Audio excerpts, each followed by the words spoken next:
네, 안녕하세요. 네, 안녕하세요. 날씨가 너무너무 덥습니다. 그렇죠. 그냥 뭐, 견디지 못할 정도로, 밖에 날씨가 정말 견디지 못할 정도로 덥네요. 일설에 따르면은 뭐, 한반도 지역에 뭐, 엘니냐인지 라니노인지 뭐, 그런 영향으로 인해가지고, 차가운 공기가 미처 내려가지 못하고 있다 보니까, 뜨거운 공기 열기가 올라오지 못해서 7월달, 8월달에 7월달에 초반에 바짝 덥고 7월달이나 8월달에는 오히려 덥지 않을 거다. 뭐 이런 이야기도 나오고 있어가지고 그런가 보다 하고 은근히 올해 여름은 좀 덥지 않으려나라고 기대했습니다만은 뭐 그런 게 어디 있어요. 뭐 무지무지하게 덥네요. 그렇죠. 그러나 오늘이 어제가 중복이었나 오늘이 중복이었나 하여간 뭐 복도 겹치고 뭐 그러다 보니까 상당히 날씨가 덥습니다. 예전처럼 뭐, 제가 예를 들어서 무슨 보신탕을 좋아한다거나, 게를 뭐 먹는다거나, 옛날에처럼 뭐 그랬다 그러면야 복을 따지고 이렇게 했습니다만은, 요새 뭐, 복이인지 아닌지도 잘 모르겠습니다만은, 야간 날씨는 덥네요. 날씨가 더우니까 여러분들 어떻습니까? 주식 열심히 하고 싶은 생각이 의욕이 납니까? 아니면 밖에 나가서 열심히 운동하고 뭔가 액티브하게 활동할 생각이 잘 안 들잖아, 그죠? 그러니까 하한기예요. 그러니까 시장이 재미없고 쭉쭉 처져 있고 그렇습니다. 오늘 외국인들이나 개인들이나 기관들 하는 꼴을 한번 보세요. 뭐 꼴이라는 게 좀 이상합니다만은 외국인들이나 기관들의 전반적으로 봐서 외국인들 오늘 거래소에서 230억, 24, 얼마야? 23억, 그죠? 23억 샀고요. 그 다음에 기관들 460억 샀고요. 개인들 470억을 팔았으니까 극적으로 매수했다라고 말하기 어렵죠. 그죠? 그러니까 매수 매도 어느 한쪽에서 매수나 매도나 적극적으로 덤비지 않았다. 그냥 막 물에 물 탄 듯 술에 술 탄 듯 막 술술술술술 지나갔다. 뭐 이렇게 되는 겁니다. 그러다 보니까 지금 우리 시장은 여전히 지루한 사파, 그죠? 사파 조정이 계속적으로 이어지고 있고, 그럼 시기적으로 봤어도 7월 27일 날에, 이일 날에 FOMC에서 금리를 얼마나 결정할 것인가가 약간의 불확실성은 남아 있습니다만은 그것 때문에 시장은 여전히 재미없는 모습으로 이어가고 있다라고 생각이 됩니다. 뭐 며칠 전에 말씀드렸듯이 FOMC가 있기 전까지는 시장은 사파에 영어로 한자로 쓴다면 뭐죠? 하한기, 그죠? 봄 사자에다가 한가할 한자를 써가지고 하한기에서 재미없는 양상이 이어질 거다. 뭐 전형적인 예죠, 그죠? 그죠? 뭐 삼성전자 아이고 600원 올라가지고 우리의 목표치 61,700원 택도 보죠, 그죠? 아직 멀었죠. 좀 더 올라갈 수 있죠. 하이닉스 마찬가지입니다. 아직도 오늘 500원 올랐습니다. 오늘 500원 올랐다 해서 좋아할 일은 아니죠, 그죠? 그래서 뭐 이런 것들 꾸역꾸역 올라가고 있습니다. 현대차 오늘 소폭 뭐 아침에 약간 밀리다가 결국 현대차는 오늘 보합으로 끝났네요. 오늘 TV 방송을 보니까 점검 방송을 가끔 보니까 전문가란 자들이 나와가지고 실적을 다시 한번 생각해봐야 된다. 뭐 이따위 소리를 하더라고. 현대차 실적에 대해서 환율 효과 때문이니까 환율 효과를 제거하고 나면은 별 불이 없지 않냐라고 이야기합니다만은 뭐 환율 효과를 인해 가지고 그 실적 좋은 거에 누구나 다 하는 이야기인데 이제 와서 현대차 실적 좋은 거는 환율 때문이다. 그러니까 주가 오른 거 별 불이 없다. 아침에 현대차가 마이너스 밀려서 하는 이야기입니다. 그러더니 뭐 마감가는 오히려 플러스는 아닙니다만 보합으로 끝났네요. 여전히 저는 일목균형표 구름 위에 있으니까 그죠? 현대차 여전히 좋다라고 주장하는 바이죠. 그죠? 자, 뭐 LG화학, 삼성 SDI 둘 다 2차 전지 관련주들 여전히 꾸준하게 상승세가 이어지고 있습니다. 전반적으로 시장은 뭐 오르는 놈은 오르고 내리는 놈은 내리고 들쑥날쑥 하고는 하기는 합니다만은 여전히 상승 추세, 꾸준한 상승세가 뭐 이어지고 있다. 이렇게 설명할 수 있을 것 같네요. 차트 하나씩 보면서 코스피 지수 아직 멀었죠, 그죠? 이제 아직 멀었습니다. 여전히 여전히 여기다가 낙서를 많이 해두고 있긴 했습니다만은 어떻습니까? 아직까지는 상승세, 현재 기준선은 넘어섰으나, 그죠? 주가가 기준선은 넘어섰습니다만은 후행 스팬과 캔들과의 관계에서 약간의 저항이 있으니까 오늘이 화요일이니까 내일 수요일 지나고 요 목요일 되면은 캔들이 확 내려가니까 후행 스팬이 옆으로 가더라도 뭡니까? 후행 스팬이 캔들 위로 나오게 될 거다. 그죠? 나오게 될 거다. 그러니까 그때부터 목요일부터는 뭔가 아래쪽에서 이 지지가 예상되니까 오히려 약간 좀 힘을 내보지 않겠냐. 그러면은 주가도 구름 안으로 들어가면서 우리 어제 보았듯이 예를 들어서 S&P도 그렇고 나스닥도 그렇고 또는 다른 종목들이 다른 예를 들어서 필라델피아 반도체 지수도 그렇고 다 일단은 구름대 근처까지는 갔으니까 우리 코스피 지수도 마찬가지로 구름대 근처까지는 가지는 않겠냐. 더구나 삼성전자 같은 경우에 우리의 목표치는 아직도 멀었으니까 얼마죠? 64,100원이 일단 목표죠. 그죠? 그러니까 이까지는 봐야 될 것 같으니까 아직은 멀었다. 하이닉스 마찬가지죠. 그죠? 하이닉스도 아직까지 목표치는 멀었으니까 지수는 좀 더 갈 수 있는 여력이 있지 않겠냐. 뭐 이렇게 말할 수 있을 것 같습니다. 단기적으로 봐서는 그래도 FOMC가 끝나고 나서 좀 더 시장의 방향성을 결정하리라 라고 말할 수 있죠. 코스닥 지수도 마찬가지입니다. 코스닥 지수는 이제 오늘자로 드디어 이제 오늘자로 후행 스팬이 캔들 밖으로 나왔죠. 그죠? 어제까지는 이렇게 있었는데, 그죠? 어제까지 여기에 후행 스팬이 여기 와 있었는데, 오늘은 캔들이 이렇게 떨어져 있죠. 그죠? 그 다음 날에는 이렇게 음봉이고, 맞죠? 그 다음에 또 밑에 음봉이고, 그 다음에 양봉이고, 뭐 이렇게 되죠. 그죠? 이게 현재 오늘은 어제까지였다가 오늘 여기 일로 나왔죠. 그죠? 오늘 나왔으니까 내일부터는 어떻습니까? 이제 이게 캔들이 내려오니까 후행 스팬이 캔들의 저항을 벗어나서 오히려 아래쪽에 캔들들이 다 지지가 될 것이니까 후행 스팬이 지지가 될 것이니까 앞으로는 상승할 가능성이 좀 더 높아졌죠. 주가는 역시 구름 안에는 들어갈 거다. 그 다음부터는 잘 모르겠지만 일단은 구름 안에 들어가서 왔다 갔다 하는 꼴까지는 볼 수 있지 않겠냐라고 생각이 됩니다. 그러니까 꾸준하지만 그냥 서둘러서 아직은 꾸역꾸역 올라갈 가능성은 아직은 조금은 남아있다라고 말할 수 있습니다. 달러에 대한 원화 환율은 달러 인덱스가 현재 기준선에 걸쳐가지고 계속 간당간당합니다. 그렇죠? 간당간당합니다. 그러니까 이 달러 인덱스인데 달러 인덱스의 경우에 요 기준선에 걸려가지고 간당간당하죠.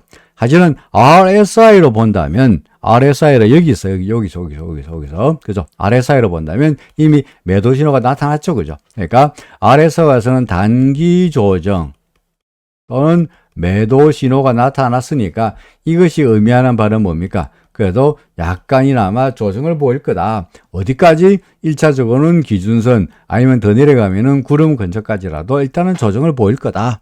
그래서 조정 보일 거다. 과거에 RSI가 매도 신호가 나타났을 때 이때는 내려오면서 기준선에 걸렸다가 다시 올라갔고요. 이때는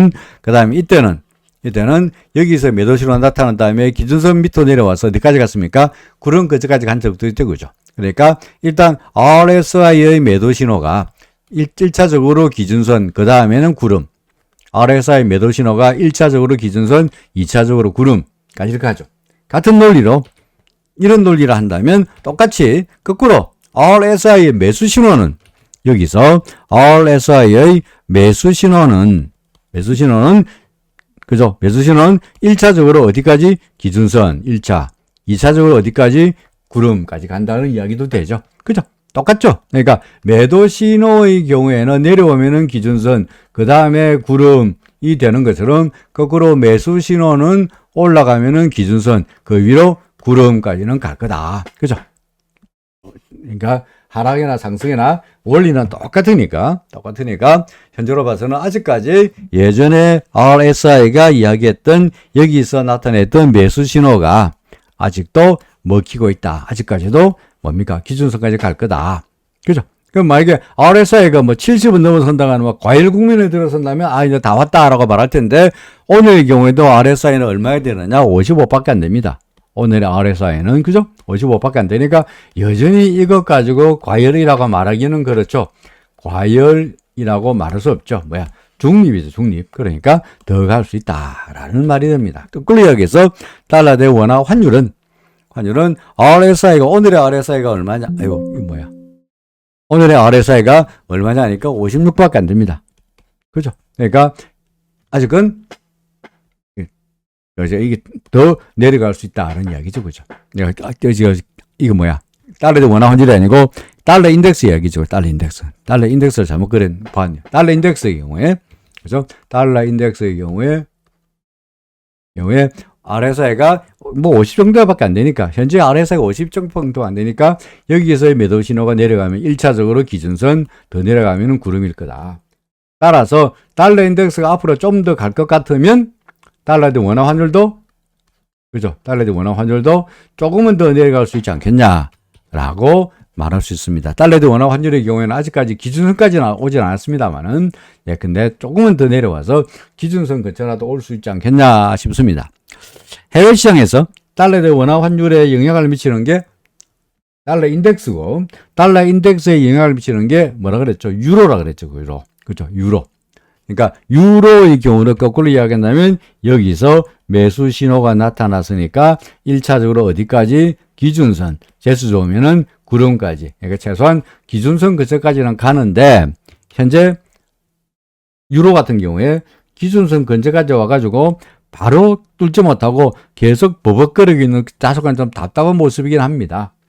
그래도 조금은 더 갈 수 있지 않겠냐. 조금 더 갈 수 있지 않겠냐. 결국은 아직까지 FOMC가 열리지도 않았고 미국의 금리가 얼마나 올릴지를 알 수가 없으니 물론 시장에서는 현재 0.75로 다 알고 있습니다. 그렇죠? 0.75가 될 거라고 대체로 다 예상하고 있고 1%가 될 가능성에 대해서는 한 20% 정도의 확률로 매우 낮게 보고 있죠. 그죠? 그러니까 0.75% 인상할 확률이 매우 높긴 합니다만 이걸 80% 정도의 확률로 보고 있다 보니까 이 0.75 올릴 거라는 게 유로도 그렇고 우리나라 시장도 그렇고 달러 환율도 그렇고 미국의 나스닥이나 다우도 그렇고 다 이미 선반영되었다고 생각하긴 합니다만은 아직까지 모르는 일이니까 얘들이 그 다음에 FOMC가 끝난 다음에 그 회의도 중요합니다만은 과연 파월 입에서 그죠? 파월의 영화에서 파월의 입에서 무슨 이야기를 할지가 또 중요하죠. 그죠? 이런 것들로 인해 가지고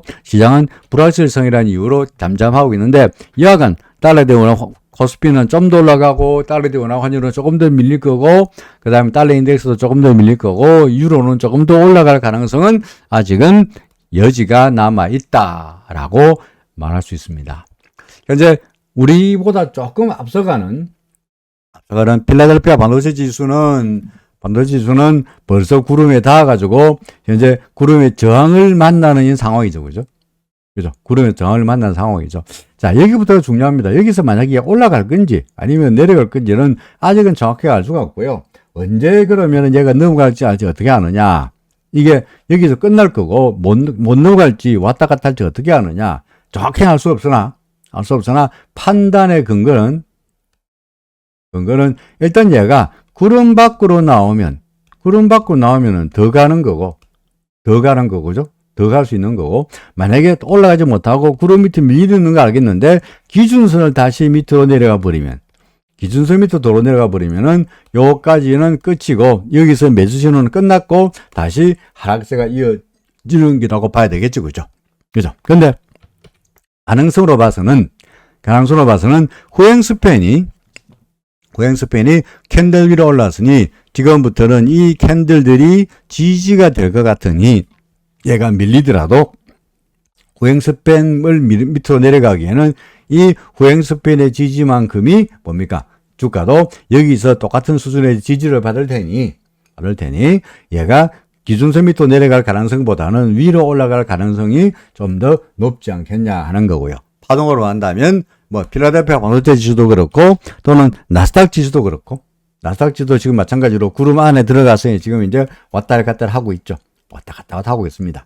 그러니까 얘가 이렇게 될까 1번 가능성, 아니면은 기준선 밑으로 내려와서 밑으로 들어가 2번 가능성, 아직은 둘 다 어느 건지 잘 모르겠습니다만은 파동으로 봐서 우리가 이걸 갖다가 B 파동으로 본다면 이까지를 A 파동으로 보고요. 우리가 저 나스닥 지수의 파동에서 본다면 그래도 좀 더 갈 가능성이 있지 않겠냐. 저는 만약에 이것이 B 파동이라 한다면 61.8%의 목표치를 계산해 볼 때 얼마였죠? 아까 14,500이었던가요? 그죠? 14,500, 14,500까지 정도라 저는 기대할 수 있지 않겠냐. 그 다음, 이게 61.8%니까 반드시 꼭 14,500이 돼야 된다는 법은 없죠. 14,500 근처는 14,000이 될 수도 있고, 14,800이 될 수도 있고, 13,725가 될 수도 있고, 뭐 그냥 알 수가 없는 거고요. 알 수 없고. 그러니까 정확하게 숫자, 무슨 소수점 둘째 자리까지 되는 건 아니기 때문에, 뭐 대략 14,500, 그 언저리. 그러니까 그 위로 올라갈 수는 없습니다만은 밑으로 해서 14,500이 맥시멈이고, 이거 만약에 우리가 이걸 갖다가 지그재그로 본다면, 그죠? 이걸 지그재그로 본다면, 전체를 지그재그로 본다면, 이 지그재그는 이 파동의 몇 프로? 맥시멈 61.8%잖아요. 그죠? 맥시멈, 하락 파동의 맥시멈 61.8%를 올라갈 수밖에 없으니, 이게 지그재그 같으면 이게 A 파동이고, B 파동이고, 이 C 파동일 때 우리가 여기라 그러면, 이 파동, A 파동의 하락폭에 대해서 B 파동은 요것에 61.8%를 조정하는 게 맥시멈이거든요. 최대. 그러니까 이 최대치를 구해보면 얼마가 되느냐. 그러니까 14,500이 되네. 그죠? 최대치. 그러니까 최대 한도로 반등할 수 있을 테니까, 지금 현재 14,500이라는 최대치 목표니까 14,200이 될 수도 있고 300이 될 수도 있으나, 뭐 그래도 현재가 12,300밖에 안 되니까, 12,300밖에 안 되니까, 물론 12,300에서 끝났다 해도 틀린 건 아닙니다만은, 맥시멈 61.8%니까 61.8%가 아니고 50%, 30% 되더라도 틀린 건 아닙니다만은, 그래도 아직은 좀 더 상승할 수 있는 여력은 있지 않겠냐라고 나스닥은 그렇게 생각하는 거죠.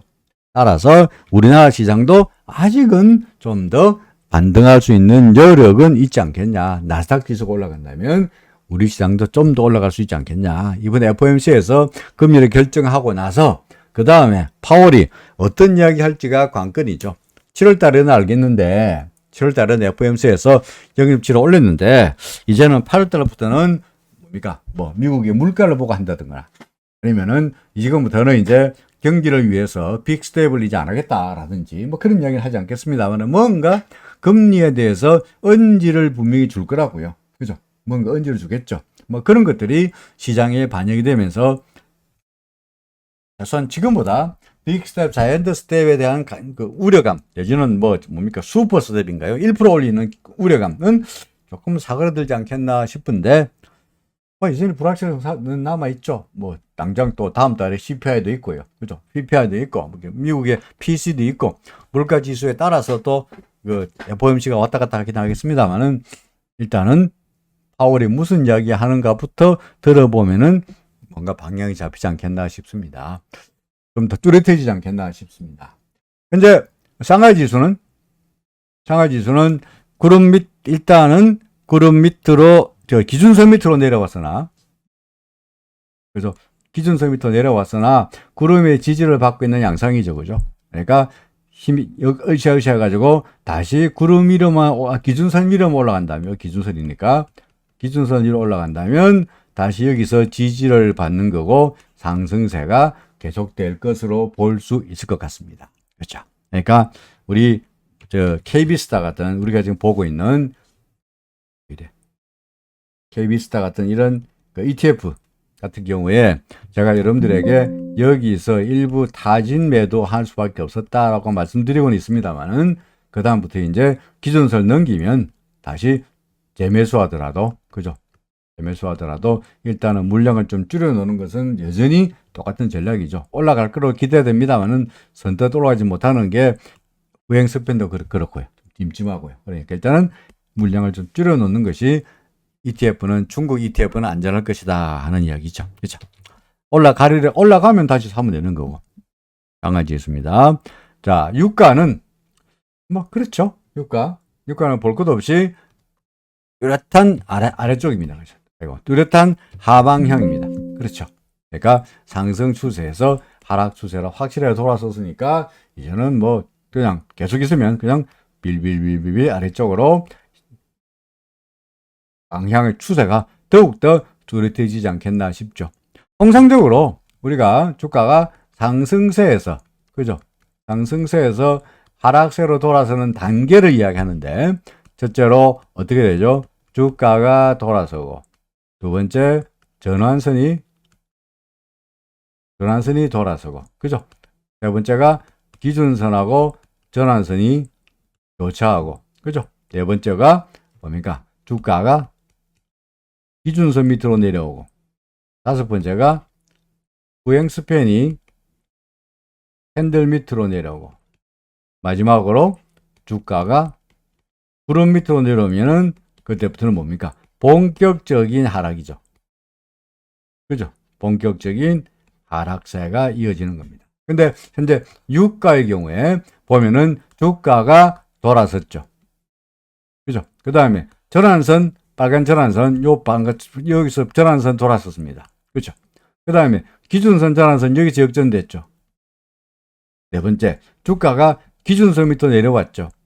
유가가 후행스팬이 캔들 밑으로 내려왔죠.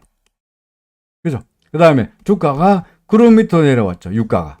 따라서 얘는 주가가 내려와, 전환선 꺾여, 기준선, 전환선 교차해, 유가가 기준선 밑으로 내려와, 후행스팬이 캔들 밑으로 내려와, 유가가 구름 밑으로 내려와. 모든 추세가 상승세에서 하락세로 돌아서는 단계, 6개 단계를 다 그쳤어요. 그렇죠? 다 그쳤죠. 그럼 그럼 끝이냐? 아닙니다. 지금부터가 이제 본격적으로 장장 아래쪽으로 밀린다라는 이야기죠. 거꾸로 예를 들어서 주가가 하락세에서 상승세로 돌아설 때의 단계 어떻습니까? 1번 주가가 돌아서고, 2번 전환선이 돌아서고, 세 번째 기준선과 전환선이 교차하고, 네 번째 주가가 기준선 위로 올라오고, 다섯 번째 그러니까 후행스팬이 캔들 위로 올라오고, 여섯 번째가 주가가 구름 위로 올라오면은 본격적인 상승세, 주가가 상승하기 시작했고, 전환선이 여기서 돌아섰고, 기준선 전환선이 만났고, 주가가 기준선 위로 올라왔고, 그리고 후행스팬이 캔들 위로 올라왔고, 주가가 구름 위로 올라왔으니까 이 단계에서 이까지가 6개 단계를 다 그쳤어요. 그렇죠? 그럼 그래서 끝이냐? 그때부터 본격적인 상승세죠. 띄우고 볼까요? 자, 어디입니까?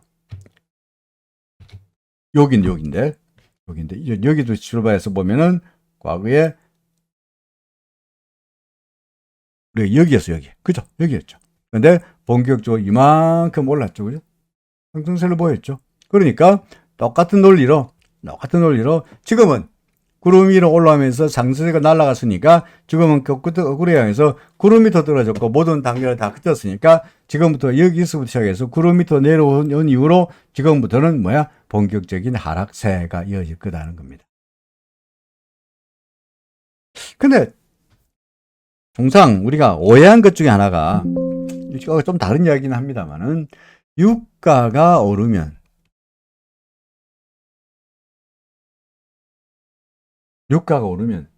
주가에는 호재인가요? 악재인가요?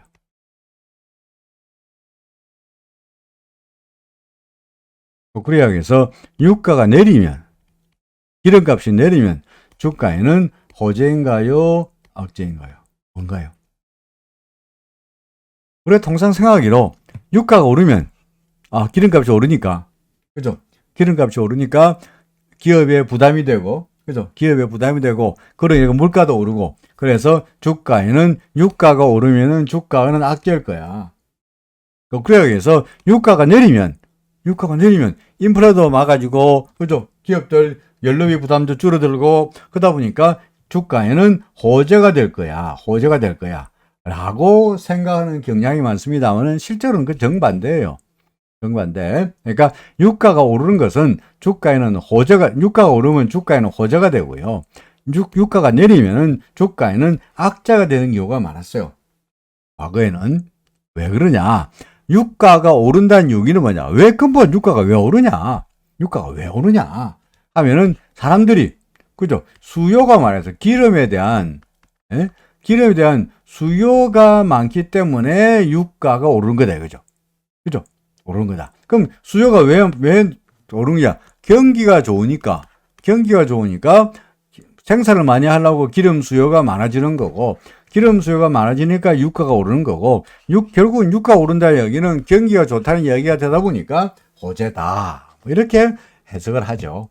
그러니까 사실은 지금의 유가가 떨어지는 것도 뭐 예를 들어서 그 바이든이 사우디 가가지고 사우디에서 정산을 하기 때문에 공급이 많기 때문에 유가가 떨어지는 게 아니고, 그건 아니죠, 그죠? 사우디 가가지고 바이든이 사우디 왕제를 잘 구슬려가지고 원유를 정산하게 만들었고, 그로 인해가지고 온 천지에 원유가 공급이 늘어나겠네 라는 이유로 유가가 떨어진 게 아니라, 왜 떨어진 거죠? 유가가 떨어진 이유가 첫째는 경기 침체, 그죠? 두 번째가 뭡니까? 중국에서 코로나 때문에 문거리 잠그고 장사 안 한다. 그러니까 수요가 없을 것이다. 라는 것 때문에 유가가 떨어지고 있잖아요. 그러니까 사실은 엄밀하게 본다면 유가가 떨어진다는 것은 주식으로 본다면 결코 뭡니까? 좋은 뉴스라고 볼 수는 없죠. 그래서 좋은 뉴스라고 볼 수는 없어요. 그런데 지금의 경우에는 워낙 경기 침체라는 게 우리가 다 알고 있고, 그 다음에 중국의 락다운 다 알고 있으니까 유가가 떨어지는 것 자체가 주가에 결정적으로, 직접적으로 악재가 되지는 않고 있는 것이지, 이론적으로 말한다면 유가가 떨어지는 것은, 그죠? 유가의 하락은 뭘 의미하느냐? 경기의 침체를 의미하므로 결국 이것은 유가에는 뭐죠? 오히려 결코 좋은 뉴스가 될 수 없다. 악재가 된다. 이게 이제 원론적으로 우리가 알아두어야 할 이야기입니다. 어쨌거나 지금 우리가 지금 반등을 기대하고 있기 때문에 뭐 유가 떨어지든 말든 간에 상관이 없긴 합니다만은, 그래도 원론적으로 말한다면 유가가 떨어지는 것은 그다지석 바람직한 일은 아니다라고 이야기할 수 있죠. 자, 그 다음에 마지막으로 비트코인입니다. 뭐 비트코인은 여기서 사고, 그죠? 팔고 다시 샀다가 여기서 사는 거냐? 여기서 샀다가 다시 뭡니까? 매도 신호, 여기서 매도 신호가 나타났죠, 그죠? 그리고는 지금은 밀리고 있습니다. 그러니까 사긴 사더라도 조금만 사라야 말씀드렸고요. 그러니까 사고 팔고 지금 현재는 비트코인은 어떤 상태로? 매도 내지는 제로, 그죠? 제로. 뭐 비트코인은 매도를 숏을 칠 수가 없으니까 제로 상태로 유지되는 것이 보통이지 않겠냐 싶습니다. 자, 대략적인 시장의 쭉 살펴봤는데요. 결국은 뭐 어제 한 이야기나 그저께 한 이야기나 아직까지 FOMC가 뭡니까? 나오지 않은 상태에서 내일이죠.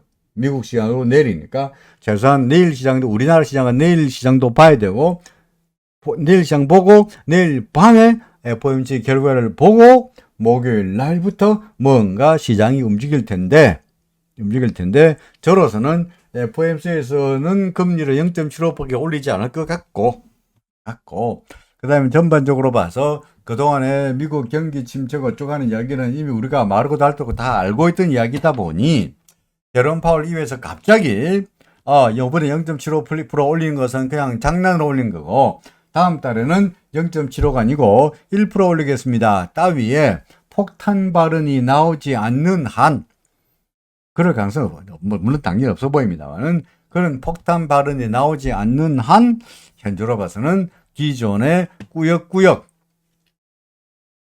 움직임이 조금 더 이어지지 않겠냐. 구름 그쳐까지라도 한번 구름이 어떻게 생겼는지 만져보고 나서 시장의 방향성을 정하지 않겠냐라고 생각이 됩니다.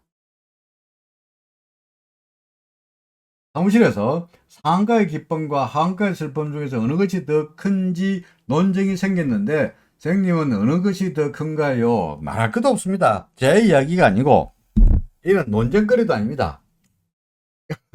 논쟁거리도 아닙니다. 논쟁거리도 아닌 게 간단하게 생각해 보세요. 보세요. 자, 길에서 야발꾼도 아니고 길에서 뭐랄까 뭐 야발꾼 합시다. 야바이꾼이 저한테 내기할래라고 합니다. 저한테 와서 내기할래. 어떤 내기냐? 자, 주사위 뭐 동전 조사 동전 던져가지고 앞이 나면 니한테 10만 원 줄게. 에? 만약에 뒤가 나오면 거꾸로 너 10만 원 잃는 거야. 자, 동전 던져가지고 오케이? 동전이니까 앞이 나오면 10만 원 받고 뒤에 나오면 10만 원 잃는 그런 내기를 하자 합시다. 나박군이. 그러면은 이상현 날자님은 이거 하시겠어요? 동전 던져가지고 다른 분들 뭐 먼지모아님이나 라이프타임 가스님이나 그 민구님이나 기분 좋게님 다른 분들은 자 길에서 어떤 야박꾼이라서 이름이 이상합니다. 야박꾼 아니라고 여러분 직장 동료가 편하게 보는 직장 동료가 뭐 하다가 우리 내기할래. 그러면서 동전 던져가지고 안면이 나오면은 니한테 10만 원 줄 테니까 대신 우리 10만 원 빵 걸고 10만 원 빵 걸고 그 앞에 나오면 내가 10만 원 다 먹고 뒷면 나오면은 니 10만 원 가지고 하는 10만 원씩 걸고 하는 동전 내기를 한다면 하시겠어요? 마시겠어요? 무슨 제가 여러분들이 묻고 싶은 겁니다. 어떻습니까? 예스까 노일까요? 합니까? 안 합니까? 한다 안 한다? 예스 동그라미 예스 뭐 간단하게 예? 한다 1번 예? 이거 한다 1 안 한다 2 하시겠어요? 안 하시겠어요? 한다 1번 안 한다 2번 한다 동그라미 안 한다 X 빨리 표시해 보세요. 안 합니다. 볼 것도 없습니다. 안 합니다.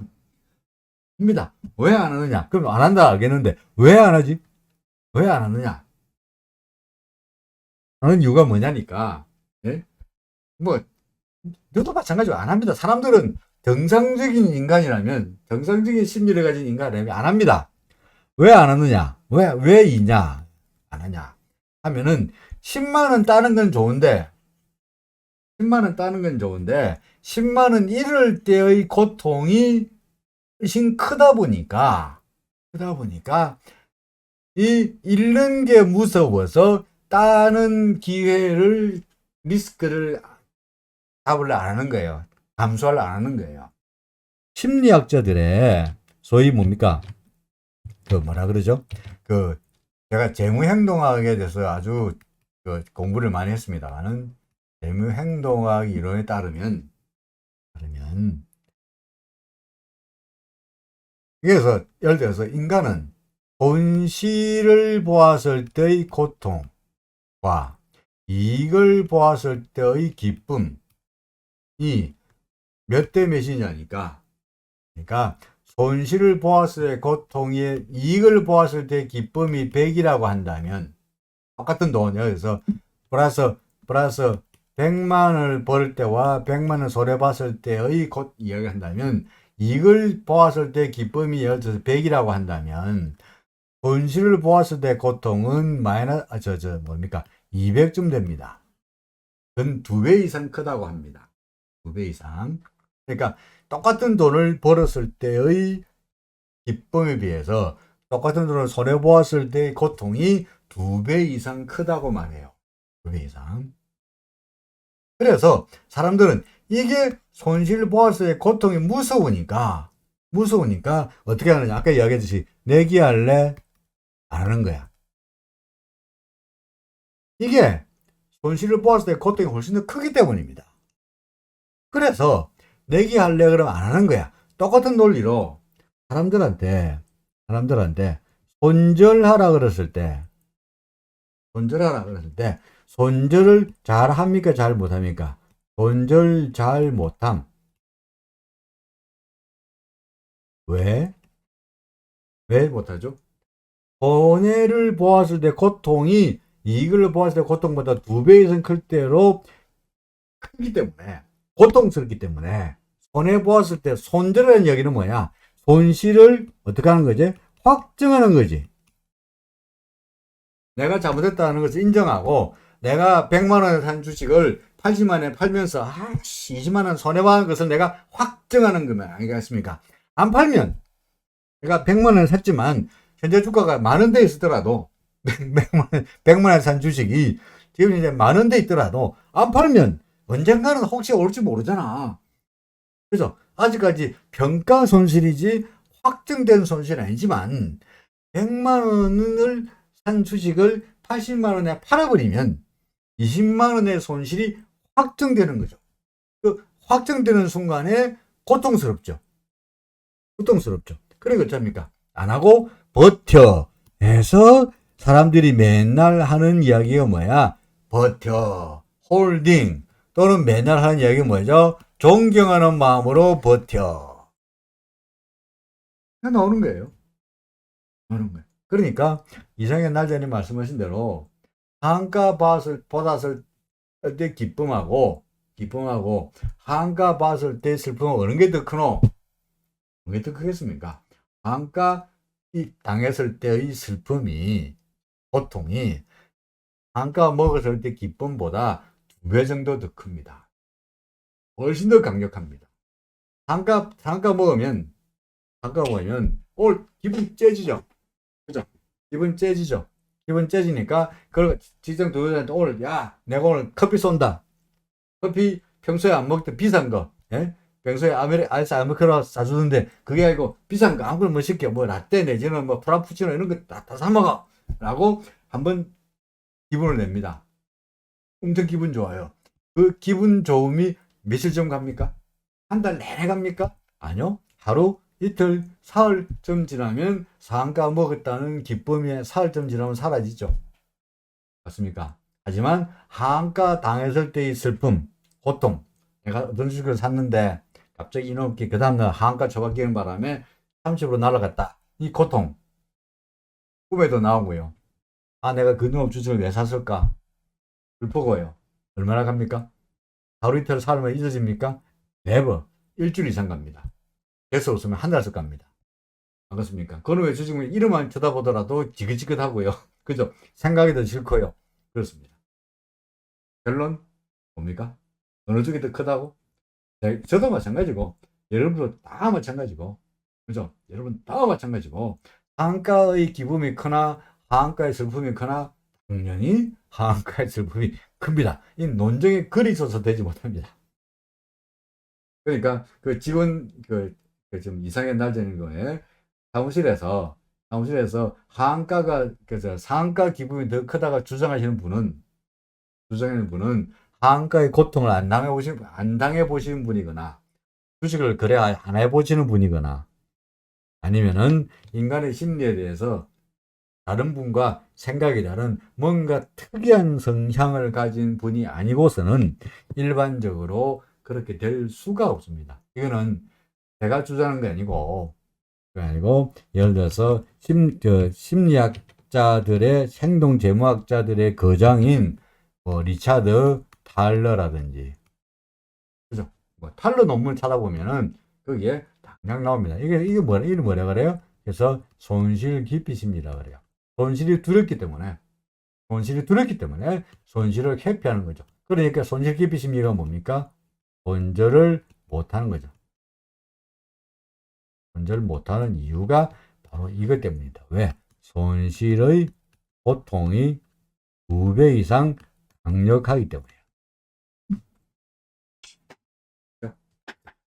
재밌죠? 이거는 뭐냐? 그죠? 니는 예를 들어 두 사람을 이야기하면서 나는 손실이 고통스러운데 니는 그 상가가 기쁘다고 하는 이야기가 될 수가 없는 이야기입니다. 다 똑같습니다. 자, 재밌는 질문이었습니다. 그렇죠? 혹시 여러분들 혹시 제 의견과 다르신 의견이 있다 그러면 리차드 탈러 논문을 시카고 대학입니다. 시카고 대학교 나온 탈러 논문을 찾아보시면은 거기에 인간은 훨씬 더 고통스럽다는 걸 갖다가 학자들이 논문으로 그렇게 이야기를 하고 있습니다. 잠시 물 한 잔만 마시고요. 물 한 잔만 마시고 그 다음에 또 다른 이야기로 계속하겠습니다. 종목에 대한 이야기 잠시만요. 쉬었다 가겠습니다.